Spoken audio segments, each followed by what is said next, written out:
Olá pessoal, meu nome é Alice. Hoje eu vim apresentar para vocês o que é uma audiência de custódia.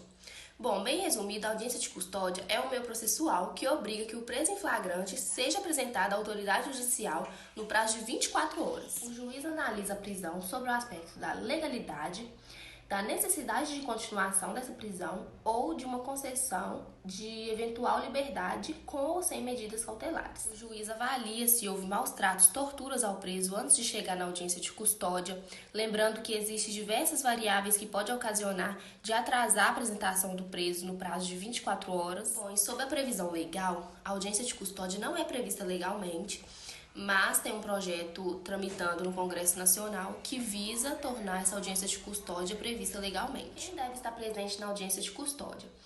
De acordo com o artigo 4º da Resolução 213 de 2015, deve participar da audiência de custódia o Ministério Público, a Defensoria Pública, caso esse preso não tenha advogado particular no momento. E lembrando que os policiais que efetuaram a prisão não podem participar da audiência de custódia. Lembrando que não tem análise de mérito na audiência de custódia. A audiência de custódia ela é feita para analisar a legalidade da prisão em flagrante. Existem algumas comarcas que possuem juiz específico para a realização de audiências de custódia, por exemplo, aqui em Belo Horizonte. Agora eu vou apresentar a vocês a linha cronológica da audiência de custódia. Primeiro é feita a prisão em flagrante, depois esse autuado é apresentado ao delegado de polícia, logo após ocorre a lavratura do APFD, que significa autoprisão em flagrante delito, depois ocorre a protocolização desse APFD, depois ocorre o agendamento da audiência de custódia.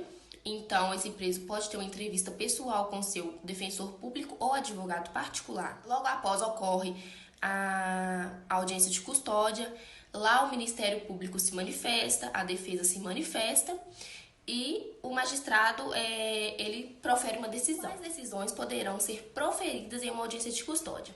Bom, a primeira está prevista no artigo 310, inciso 1º do Código de Processo Penal, que é o relaxamento de eventual prisão ilegal. A segunda é a concessão de liberdade provisória com ou sem fiança, previsto também no artigo 310, inciso 2º do Código de Processo Penal. A terceira é a substituição da prisão em flagrante por medidas cautelares, que está prevista no artigo 319. Por exemplo, a substituição da prisão em flagrante por uma tornozeleira, etc. E a quarta é a conversão da prisão em flagrante em prisão preventiva. Por curiosidade, eu fiz uma pesquisa sobre quais documentos são importantes para o advogado de defesa levar nessa audiência de custódia. Por exemplo, se o seu cliente foi realmente uma prisão ilegal, se esses policiais que efetuaram a prisão forjaram, você pode levar gravações do local, pode levar fotos, para poder também, supondo, se o juiz competente ele ia tornar essa prisão em flagrante, em prisão preventiva. Caso você leve documentos médicos que esse autuado tem doenças, certidão de casamento, declaração de trabalho, que ele tem um trabalho lícito, certidão de nascimento dos filhos, às vezes pode ocorrer do juiz levar isso em consideração também. Olá pessoal, darei então aqui continuidade ao nosso tema que é a audiência de custódia. Após a Alice ter feito essa introdução, nos informando aqui quanto à importância, surgimento, origem da audiência de custódia, eu vou falar um pouquinho dela, a referente agora a esse momento da pandemia, que sofreu algumas mudanças. O sistema judiciário sofreu algumas mudanças referente a esse período, né? E uma delas foi a audiência de custódia. O Conselho Nacional de Justiça, CNJ, aprovou no dia 24/11/2020 a resolução que trata da realização da audiência de custódia por videoconferência, enquanto não for possível a realização em 24 horas na sua forma presencial, enquanto durar a pandemia. Na audiência de custódia, o juiz ele vai avaliar o quê? Ele vai avaliar a soltura ou a manutenção dessa prisão e, de acordo com a lei, esse procedimento ele deve ocorrer no prazo máximo de 24 horas após a detenção. O presidente da CNJ, o ministro Luiz Fux, relator dessa nova norma, argumentou o seguinte, que a pandemia do Covid-19, que levou o Poder Judiciário a adotar diversas medidas excepcionais, e justificou que esse era o fator da adoção dessa nova medida referente à audiência de custódia. A não realização da audiência de custódia, segundo o ministro Luiz Fux, durante a pandemia, acarretará prejuízos muito maiores a milhares de presos, também ao dinamismo do processo, caso fique sem ser realizada, né, por conta da pandemia. Essa resolução também, ela já estava prevista algumas adoções de uma série de medidas, de uma série de cautelas referente à audiência de custódia. Medidas como evitar a presença do agente de segurança dentro da sala para não inibir o preso, a participação de representantes do Ministério Público e garantia de acompanhamento presencial do preso por seu advogado ou do defensor público, né? E assim prevenir abusos e constrangimento, porque ele vai se sentir mais seguro sabendo que seu representante está ali, né? Entre essas medidas está a realização de exame de corpo de delito antes da audiência. E essas medidas, né, essas adoções dessas novas medidas, trouxe muitos debates, porque como o juiz saberá que essas medidas estão sendo tomadas do outro lado? Né? Como ele vai saber que o preso não está sob constrangimento, não está sendo inibido pela força de segurança, porque a audiência via videoconferência, ela dificulta com que o juiz tenha esse contato pessoal com o preso e automaticamente dificulta a decisão que o juiz tomará. Então, assim, a realização da audiência de custódia por meio de videoconferência se encontra em discussão no Supremo Tribunal Federal, pelo Superior Tribunal de Justiça, ainda, né, até esse período do dia 24 de 11 de 2020, ainda estava sobre fortes debates. O debate também do tema, ele também ocorreu pela CNJ e mobilizou representantes de diversas áreas, né, de defesa dos direitos humanos, defensores públicos também entraram, né, tiveram seu momento de debater e de argumentar quanto a essa decisão, representantes de diversas classes, né, foram ouvidas nessa sessão e muitas pessoas tiveram decisões contrárias e também decisões favoráveis, né? Quantas decisões contrárias?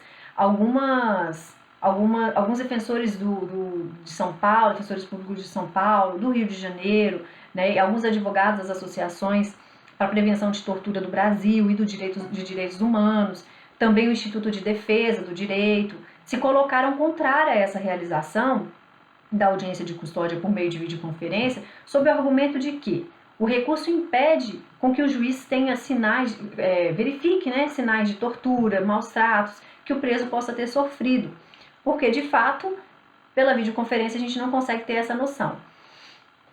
Porém, a favor, tanto que a medida foi aprovada, né, favoráveis a essa medida, tiveram aí, se pronunciaram, né, nessa sessão, o presidente da Associação de Magistrados e também o presidente da Associação de Juízes Federais.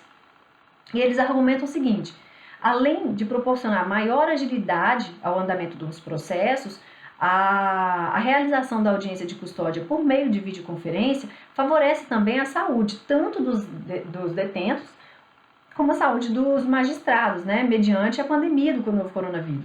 Porque a gente, de certa forma, eles estão sob constante riscos, né, por efetuar a audiência presencial.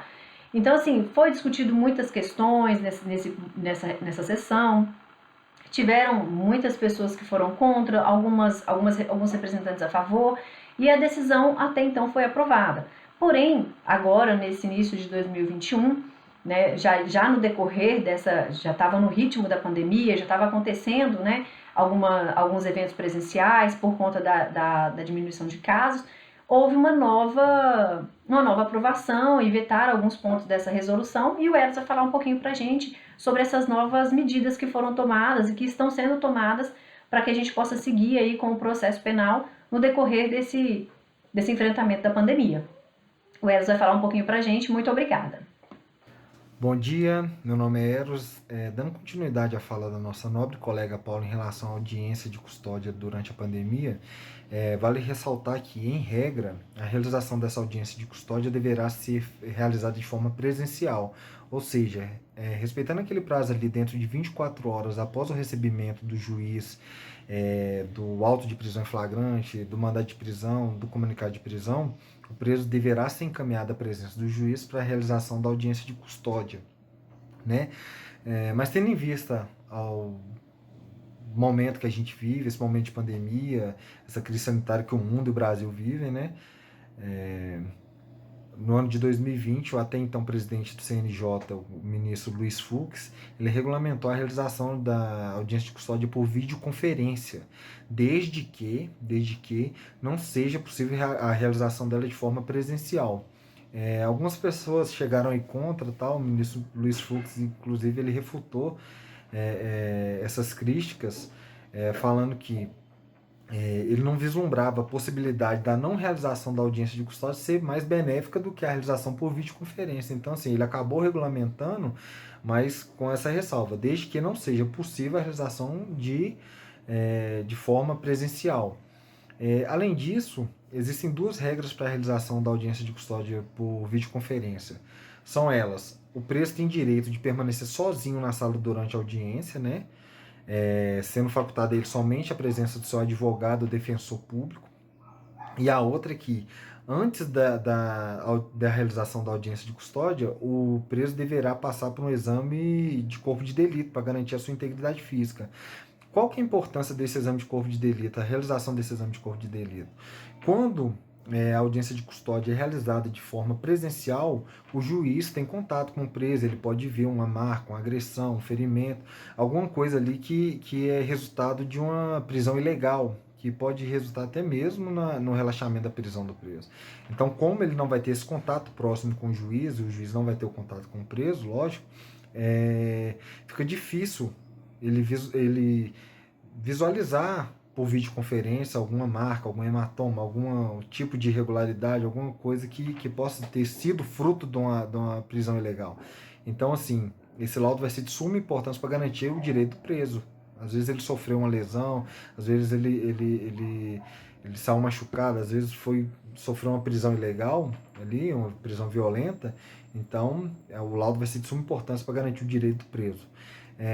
Dia 23 de março desse ano, o presidente do Tribunal de Justiça de Minas Gerais, juntamente com o Corregedor Geral de Justiça, eles assinaram um aviso conjunto, né, informando aos juízes e aos servidores do Poder Judiciário de Minas Gerais a importância, a necessidade da realização das audiências de custódia, seja por forma presencial e, se não possível de forma presencial, que havia necessidade da realização por forma de videoconferência, mas que não deixasse de ser feitas as audiências de custódia.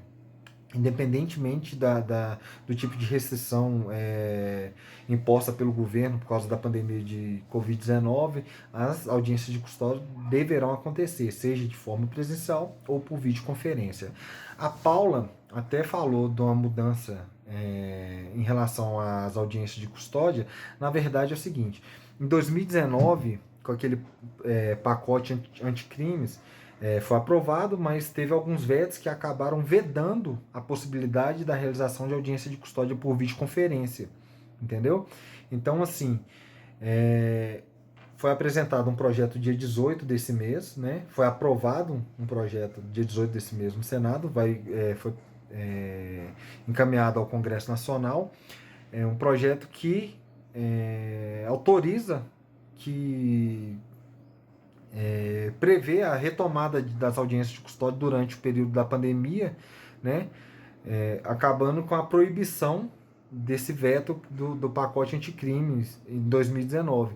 Sendo assim, traria benefícios como o andamento do processo, faria com que a justiça fosse aplicada de forma efetiva, além também de trazer economias aos cofres públicos, né? Essa lei sendo aprovada acarretaria alguns benefícios aí durante a pandemia. A minha parte é essa. Espero que tenha contribuído com a turma. Bom dia e até logo.